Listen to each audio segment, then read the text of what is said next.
வணக்கம் ஜோதிட நண்பர்களே. ஏற்கனவே ராசியை பற்றின முழு விவரங்களையும் பார்த்தாச்சு. அதாவது ஒவ்வொரு ராசிக்குமே என்ன மாதிரியான குணாதிசயங்கள் இருக்கும், எந்த மாதிரியான வாழ்க்கை அமைப்பு இருக்கும், என்ன மாதிரியான உறவு முறைகள் இருக்கும் அப்படின்னு விளக்கமாகவே பார்த்தாச்சு. அதே போல் லக்ன விவரங்களையும் பார்த்தாச்சு. ராசி அமைப்பை போலவே லக்னத்திற்கும் ஒவ்வொரு விஷயங்களும் எப்படி இருக்கும் அப்படின்னு தனித்தனியாகவே சொல்லியிருக்கும். பார்க்காதவங்க டிஸ்கிரிப்ஷனில் லிங்க் இருக்கும், செக் பண்ணி பாருங்கள். இனி ராசி மற்றும் லக்னம் இது ரெண்டும் சேர்ந்த அமைப்பு எப்படி இருக்கும் அப்படிங்கிறத பற்றி பார்க்க போகிறோம். ஒரு குறிப்பிட்ட லக்னம் மற்றும் ராசியாக ஒரு மனிதருக்கு அமைந்து வரும் பொழுது அவங்களுக்கு என்ன மாதிரியான விஷயங்கள் இருக்கும் அப்படிங்கிறத பற்றி சில விளக்கங்களை ஜோதிடத்தில் பொதுவாக சொல்ல முடியும். இனி அந்த விஷயங்களை பற்றி தொடர்ச்சியாக பார்க்கலாம். பதிவை பார்க்கறதுக்கு முன்னாடி ஒரு சில விஷயங்களை கவனத்தில் வச்சுக்கோங்க. எப்பவும் சொல்லக்கூடிய விஷயங்கள் தான். இங்கு சொல்லக்கூடிய விஷயங்கள் முழுமையாக உங்களுக்கு பொருந்தணுங்கிற அவசியம் கிடையாது. ஏன்னா ஒரு மனிதனை பற்றி அவங்களுடைய சுய ஜாதகம் மட்டும்தான் முழுமையான விஷயங்களை சொல்ல முடியும். மற்ற விஷயங்கள் எல்லாமே ஒரு பொதுவான அமைப்பு கொண்டது தான். இங்கு சொல்லக்கூடிய விஷயங்களை நீங்கள் கிராஸ் பண்ணி வருவீங்க. உங்களுடைய வாழ்க்கையில் சில அனுபவங்களாகவும் உணர்வுபூர்வமான விஷயங்களாகவும் பெற முடியும். அதே போல் ராசி முக்கியமாக இல்லை லக்னம் முக்கியமாக அப்படின்னாலும் குழப்பிக்க வேண்டாம். ராசி லக்னம் அப்படிங்கிறதெல்லாம் பார்த்திங்கன்னா ஒரு சில ஐடென்டிட்டி மட்டும்தான். ஜோதிட பலன்கள் எடுக்கிறதுக்காக பொதுவாக தெரிஞ்சிக்க வேண்டிய சில விஷயங்கள் அவ்வளோதான். மற்றபடி 9 கிரகங்கள் 12 கட்டம் 27 நட்சத்திரங்கள் கொண்ட ஒரு அமைப்பு தான் நமக்கு முழுமையாக முக்கியம். அதுதான் ஒவ்வொரு செகண்டும் நமக்கு தேவையான எல்லா விஷயங்களையும் தீர்மானிக்கிறது. அதனால் ராசி முக்கியமாக இல்லை லக்னம் முக்கியமாக அப்படின்னாலும் குழப்பிக்காதீங்க.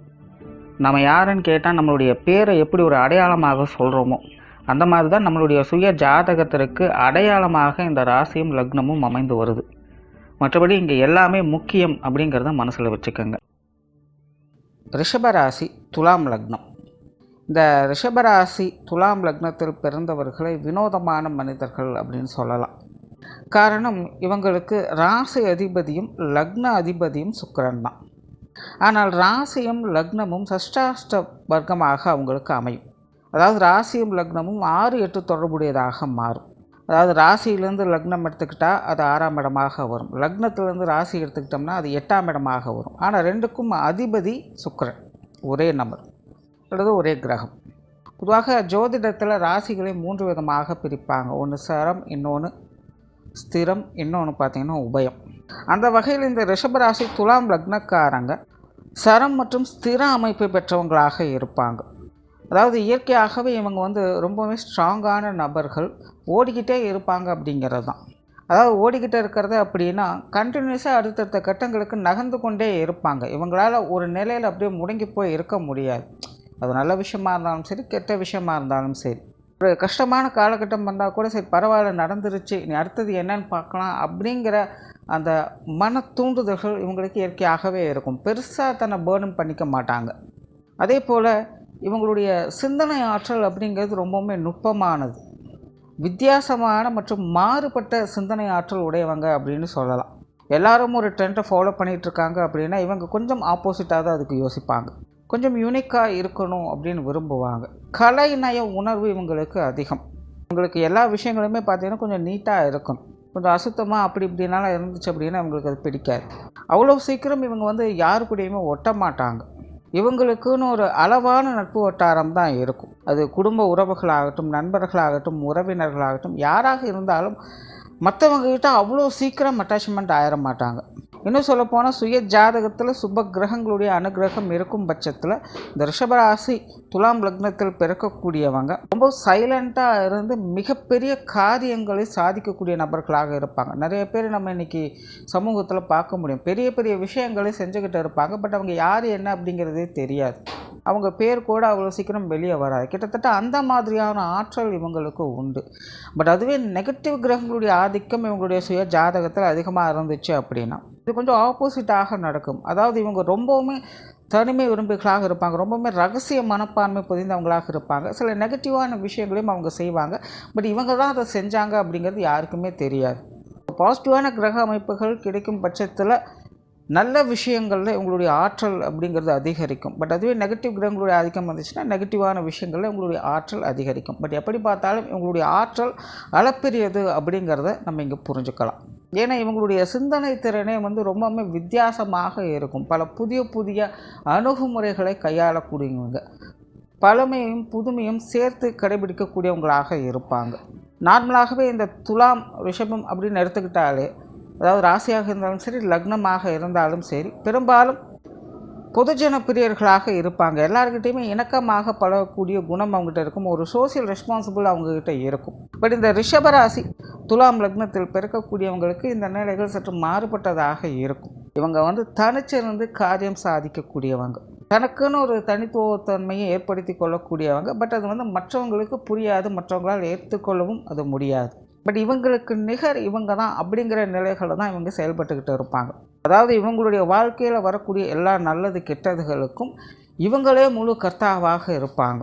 ஒரு பிரச்சனையே ஏற்பட்டாலும் கூட அதுக்கு இவங்களே தானாகவே சொல்யூஷனை ஏற்படுத்திக்குவாங்க.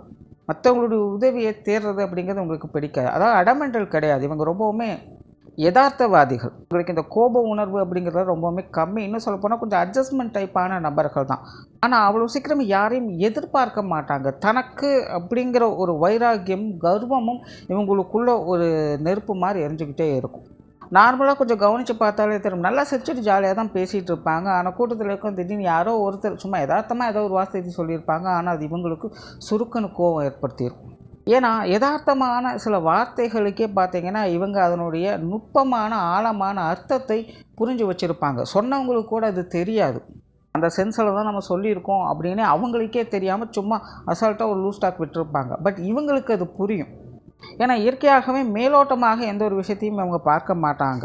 இவங்களுக்குள்ளே எப்போவுமே ஒரு சைக்கலாஜிக்கல் ஃபேக்டர் இருந்துக்கிட்டே இருக்கும். தன்கிட்ட உண்மையாக இருக்கிறவங்களுக்கு இவங்களும் உண்மையாக இருப்பாங்க. தன்னை கண்டுகொள்ளாதவர்களுக்கும் இவங்களும் அப்படித்தான். தவிர இவங்க அவ்வளோ சீக்கிரம் எந்த ஒரு ரெஸ்பான்சிபிலிட்டியும் எடுத்துக்க மாட்டாங்க.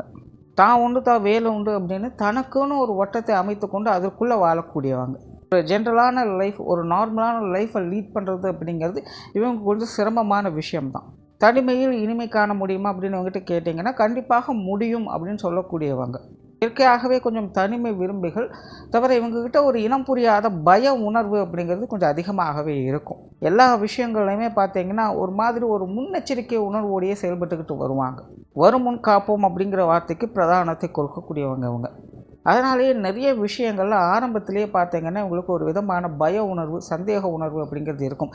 இதனாலேயே நிறைய விஷயங்களை இவங்க செய்யலாமா வேண்டாமா அப்படிங்கிறத நாள் கடத்திக்கிட்டே போவாங்க.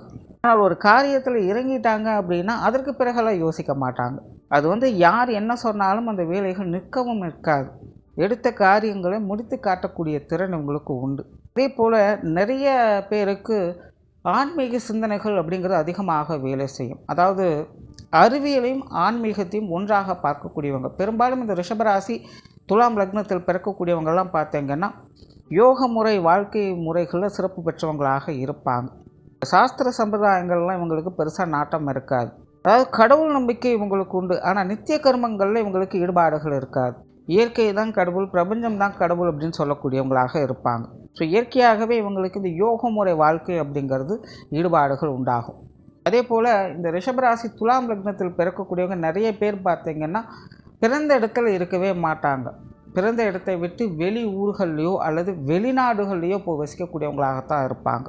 அவ்வளோ சீக்கிரம் தன் பிறந்த இடத்துல இருக்கவே முடியாது. அங்கே போய் இருந்தாலும் ஏதாவது ஒரு பிரச்சனை, சிக்கல்கள், இல்லைன்னா வாழ்க்கையே பார்த்திங்கன்னா மந்தமாக இருக்கிற மாதிரியான உணர்வுகள் அவங்களுக்கு ஏற்படும். ஸோ ஜென்ரலாக பெரும்பாலான இந்த ரிஷபராசி துலாம் லக்னக்காரங்கள்லாம் பார்த்திங்கன்னா பிறந்த இடத்தை விட்டு கொஞ்சம் தனித்து தான் இருப்பாங்க. இன்னும் சொல்லப்போனால் நிறைய பேர் தன் குடும்பத்தை விட்டே கொஞ்சம் தனிச்சிருப்பாங்க அப்படின்னு கூட சொல்லலாம். ஏன்னா இவங்களுக்கு இயற்கையாகவே தனிமையில் தான் ஆற்றல் அப்படிங்கிறது அதிகரிக்கும். 4 பேரோடு சேர்ந்து ஒரு வேலை செய்ய சொன்னால் இவங்களால் கண்டிப்பாக முடியாது, சொதப்பிடுவாங்க. ஆனால் அதுவே தனித்து அதே வேலையை கொடுத்தீங்க அப்படின்னா எந்த அளவுக்கு இது சிறப்பாக செய்ய முடியுமோ அந்த அளவுக்கு சிறப்பாக செய்து காட்டிடுவாங்க. ஏன்னா இவங்களுக்கு மற்றவங்களோட இன்ட்ராக்ஷன் அப்படிங்கிறது சுத்தமாக பிடிக்காது. இவங்களுக்குன்னு ஒரு ஒர்க்கிங் ஸ்டைல் வச்சுருப்பாங்க. அந்த ஸ்டைல்லையே போகணும் அப்படின்னா இவங்க எதிர்பார்ப்பாங்க. நிறைய பேருக்கு இந்த மீடியா துறைகளில் நுட்பத்திறன் அப்படிங்கிறது அதிகரிக்கும். நிறைய டெக்னீஷியன் சார்ந்த விஷயங்கள் ஈடுபடக்கூடியவங்களாக இருப்பாங்க. தொழில், வேலை, உத்தியோக ரீதியாக ஒரு கலவையான அமைப்புகளை பெற்றவங்களாக இருப்பாங்க. அதாவது ஹார்ட் ஒர்க் மற்றும் சாஃப்ட் ஒர்க் இது ரெண்டுமே கலந்த நிலைகளில் இவங்களுடைய வேலைப்பாடுகள் இருக்கும். ஒரு சில நேரங்களில் ஒரு சில விஷயங்களை பார்த்திங்கன்னா ரொம்பவுமே மெனக்கட்டு சிரமப்பட்டு அந்த காரியங்களை செய்துக்கிட்டு வருவாங்க. பட் ஒரு சில நேரங்களில் பெருசாக எந்த ஒரு விஷயத்துக்குமே ஆல்ரெடி மாட்டோம், சிம்பிளாக இதை செஞ்சால் மட்டும் போதும் அப்படிங்கிற ஒரு டெக்னிக்கோட செயல்பட்டு வருவாங்க. ஸோ ஒவ்வொரு விஷயங்களுக்குமே பார்த்திங்கன்னா ஒவ்வொரு மாதிரியான அணுகுமுறைகளை இவங்க வைத்துக்கொள்ளக்கூடியவங்க. ஸோ அதனாலேயே இவங்களுக்கு இந்த தொழில் வேலை உத்தியோகம் சார்ந்த விஷயங்கள்லாம் பார்த்திங்கன்னா வாழ்க்கையில் நிறைய முரண்பற்ற தன்மைகளும் மாறுபாடுகள் உடையதாகவும் இருக்கும். குறிப்பாக சுய ஜாதகத்தில் கிரக அமைப்புகள் சாதகமாக இருக்கும் பட்சத்தில் இந்த தொழில் வேலை உத்தியோகம் சார்ந்த விஷயங்கள் சமாளிக்கக்கூடிய நிலைகளில் இருக்கும். அதாவது முன்னாடியே சொன்ன மாதிரி நிறைய அளப்பெரிய விஷயங்களை செய்துக்கிட்டு வருவாங்க. பட் இவங்க தான் அதை செஞ்சாங்க அப்படிங்கிறது யாருக்கும் தெரியாது. பட் அதுவே நெகட்டிவான கிரக அமைப்புகள் ஏற்பட்டுடுச்சு அப்படின்னா இவங்களுடைய தொழில் வேலை உத்தியோகம் சார்ந்த விஷயங்களால் இவங்களுடைய வாழ்க்கையில் நிறைய சிரமங்களுக்கும் பிரச்சனைகளுக்கும் உள்ளாக்கப்படுவாங்க. அப்படி இல்லைன்னா தன் சொந்தங்களோடு தன் இனத்தோடு ஒட்டாமல் ஏன் தன் குடும்பத்தோடு கூட ஒட்டாமல் தனிச்சு இருப்பாங்க. நிறைய பேரெல்லாம் பார்த்திங்கன்னா நல்லா சம்பாதிப்பாங்க, நல்ல வசதியோடு தான் இருப்பாங்க, நல்ல வேலை வாய்ப்புகள் இருக்கும். ஆனால் குடும்பத்தோடு இருக்க மாட்டாங்க. பெரும்பாலும் அவங்க வெளிநாடுகள்லையோ இல்லை வெளியூர்களையோ தான் இருப்பாங்க. தான் சொந்த ஊருக்கு வந்து போகிறதே அபூர்வமாக இருக்கும். இந்த மாதிரியான அமைப்புகள் கூட ஏற்படும். ஸோ ஆகையினால் இந்த தொழில் வேலை உத்தியோகம் சார்ந்த விஷயங்கள்லாம் பார்த்திங்கன்னா நார்மலாகவே இப்படி தான் அப்படிங்கிறதெல்லாம் எதையுமே ஜட்ஜ் பண்ண முடியாது. பட் யதார்த்த நிலைகளிலிருந்து சற்று மாறுபட்டவங்களாக இருப்பாங்க அப்படிங்கிறது உறுதி. தவிர இயற்கையாகவே இந்த வெளியூர் மற்றும் வெளிநாடு சம்மந்தப்பட்ட விஷயங்கள் உங்களுக்கு ஈடுபாடுகள் இருக்கும். அது சார்ந்த விஷயங்கள் உங்களுக்கு சாதகமாகவும் இருக்கும். பொருளாதாரம் சார்ந்த விஷயங்கள் பெரும்பாலும் இவங்களுக்கு ஒரு அளவான அமைப்போடு தான் செயல்படும். எண்ணம் போல் வாழ்க்கை அப்படின்னு சொல்லுவாங்க. அந்த வார்த்தை இவங்களுக்கு இந்த பொருளாதார நிலைமைக்கு முழுவதுமாக பொருந்தும். இப்போ இவங்க எப்படி அந்த விஷயங்களை கொண்டுட்டு போகிறாங்களோ அதற்கு தகுந்த மாதிரியான மாற்றங்களை உங்களுடைய பொருளாதார நிலையில் பார்க்க முடியும். பட் இயற்கையாகவே பொருளாதாரம் சார்ந்த விஷயங்களை தக்க வைப்பதற்காக கொஞ்சம் சிரமப்படக்கூடியவர்களாகவும் இருப்பாங்க. முடிஞ்ச அளவுக்கு இவங்கெல்லாம் பார்த்திங்கன்னா இந்த கடன் சார்ந்த விஷயங்களை கொஞ்சம் தவிர்த்துக்கிறது நல்லது. சொத்து சுகங்கள் சார்ந்த விஷயங்கள்லாம் பெரும்பாலும் உங்களுக்கு ஒரு அனுகிரக அமைப்புகளை ஏற்படுத்தும். உங்களுடைய அடிப்படை தேவைகளாவது பூர்த்தி செய்கிற வகையில் இந்த அமைப்புகள் இவங்களுக்கு அமையும். குடும்ப விஷயங்கள் காரியங்கள்லாம் பார்த்திங்கன்னா இவங்களுக்கு கொஞ்சம் ஒட்டி ஒட்டாத தன்மையோடு தான் இருக்கும். அதாவது மற்றவங்களுடைய இன்வால்மெண்ட் அப்படிங்கிறது இருக்கும். பட் இவங்களுக்குன்னு தனிப்பட்ட முறையில் இன்வால்மெண்ட் அப்படிங்கிறது ரொம்பவுமே கம்மி. தவிர நார்மலாகவே இந்த ரிஷபராசி துலாம் லக்னத்தில் பிறக்கக்கூடியவங்க குடும்ப வாழ்க்கை அப்படிங்கிறது ரெண்டு நிலைகளில் வேலை செய்யும். ஒன்று திருமணத்துக்கு முன்னாடி இருந்த குடும்பம், இன்னொன்று திருமணத்துக்கு பிறகு ஏற்படக்கூடிய குடும்பம் அப்படிங்கிறது. பெரும்பாலும் இவங்களுக்கெல்லாம் பார்த்திங்கன்னா இந்த திருமணத்திற்கு பிறகு தான் இவங்களுக்கான குடும்ப வாழ்க்கை அப்படிங்கிறது ஆரம்பிக்கும் அப்படின்னு சொல்லலாம்.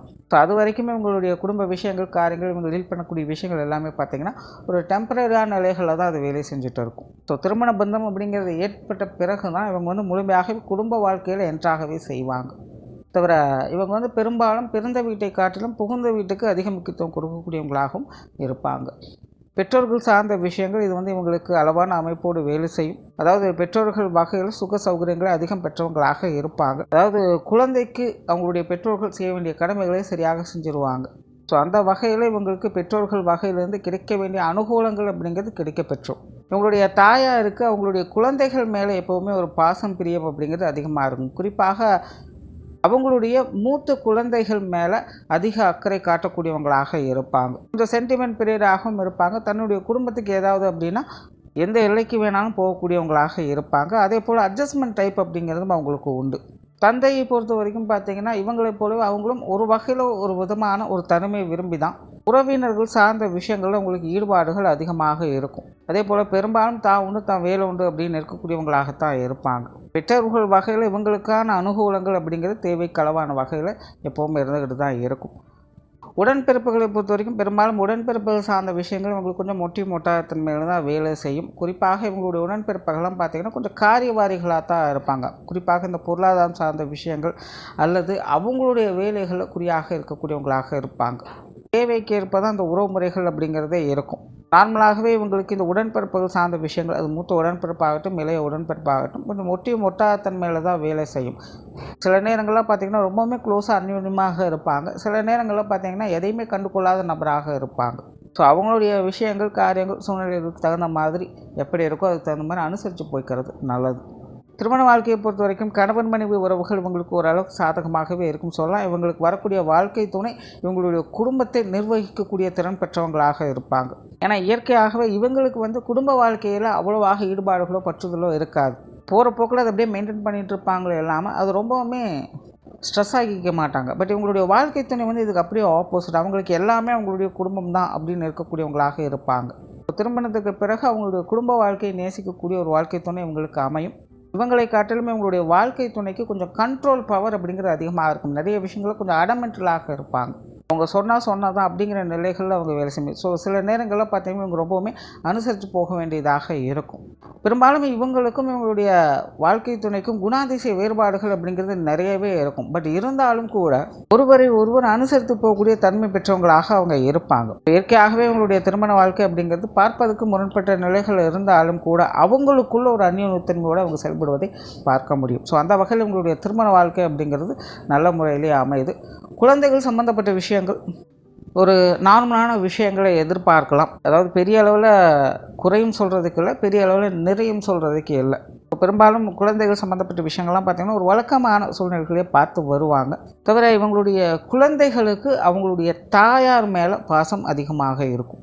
உற்றார் உறவினர்கள் நண்பர்கள் சார்ந்த விஷயங்கள்லாம் பார்த்திங்கன்னா இதெல்லாமே எப்போவுமே ஒரு அளவான அமைப்போடு வேலை செய்யும். பட் அதுக்காக வந்து அவங்க வகையில் இந்த ஏட்டிக்கு போட்டியான விஷயங்கள் அப்படிங்கிறதெல்லாம் இருக்காது. ஏன்னா இயற்கையாகவே இவங்க வந்து கொஞ்சம் தன்மை விரும்பி தான் ஒரு அளவான நட்பு வட்டாரத்தை ஏற்படுத்தி கொள்ளக்கூடியவங்க. பெரிய அளவில் உறவினர்கள் வகையிலையோ இல்லை நண்பர்கள் வகையிலையோ உங்களுக்கு மனஸ்தாபங்கள் சங்கடங்கள் அப்படிங்கிறதெல்லாம் ஏற்படுறதில்ல. அப்படி ஏற்பட்டாலும் கூட அதை எப்படி சூதானமாக சமாளிச்சிடணும் அப்படிங்கிறது உங்களுக்கு தெரியும். அப்படியே மேம்போக்கான நிலைக்கு போய் இயல்பான நிலைக்கு கொண்டு வந்துடுவாங்க. ஸோ நார்மலாகவே இந்த உற்றார் உறவினர்கள் நண்பர்கள் சார்ந்த விஷயங்கள்லாம் பார்த்திங்கன்னா இவங்களுக்கு ஒரு இயல்பான நிலைகளில் இருந்துக்கிட்டு இருக்கும். ஸோ ஓவராலாக இந்த ரிஷபராசி துலாம் லக்னத்தில் பிறக்கக்கூடியவங்க ஆரம்பத்தில் சொன்ன மாதிரி கொஞ்சம் வினோதமான மனிதர்கள் தான். அவருடைய மனசில் என்ன ஓடிக்கிட்டு இருக்குது அப்படின்னு மற்றவங்க ரெகனைஸ் பண்ணுறது அப்படிங்கிறதே கொஞ்சம் கஷ்டம்தான். ஏன்னா எல்லாத்தையுமே வந்து டீப்பாக யோசிக்கக்கூடியவங்க. அதனால் இவங்க என்ன செஞ்சிட்ருக்காங்க அப்படிங்கிறதெல்லாம் இவங்களுக்கு மட்டும்தான் புரியும். ஸோ மனிதர்கள் வகையில் பார்த்திங்கன்னா இவங்களுக்கு கொஞ்சம் அட்ஜஸ்ட்மெண்ட் அப்படிங்கிறது தேவைப்படும். ஆனால் மற்ற விஷயங்கள் காரியங்கள் அனைத்துமே பார்த்திங்கன்னா இவங்க எப்படி இருந்தாலும் அதை சூதானமாக சமாளித்து கொண்டு போகக்கூடிய திறன் பெற்றவங்களாக இருப்பாங்க. நன்றி, வணக்கம், வாழ்க வளமுடன்.